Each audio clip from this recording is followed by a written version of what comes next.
பெற்றோர் இந்த காரியத்தில் கவனம் செலுத்தாவிட்டால் பிள்ளைகள் தவறுவதற்கு ஏதுவாகிவிடும். அதனால் நீங்கள் தான் பொறுப்பு. அதனால் பையங்களுக்கு கூட அந்த டீனேஜ் பருவம் வரும்போது அவங்களுக்கு வரக்கூடிய சோதனை உங்களுக்கு தெரியணும், அவங்க சந்திக்கிற பிரச்சனை தெரியணும். அதற்கு உங்கள்கிட்ட எப்படி பிள்ளைகள் பேசுவாங்க, நீங்கள் ஃப்ரெண்டாக மாறணும். நீங்கள் இன்னும் குழந்தைகள் மாதிரி அடிப்பேன் உதைப்பேன் திட்டிக்கிட்டு பேசக்கூடாது. தோளில் கை போட்டு பேசுகிற ஃப்ரெண்டாக மாறணும்.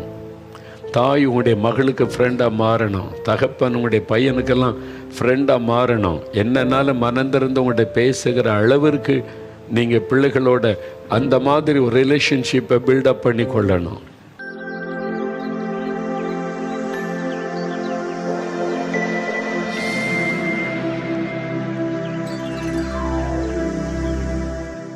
பிரியமானவர்களே, ஆண்டவராகிய இயேசு கிறிஸ்து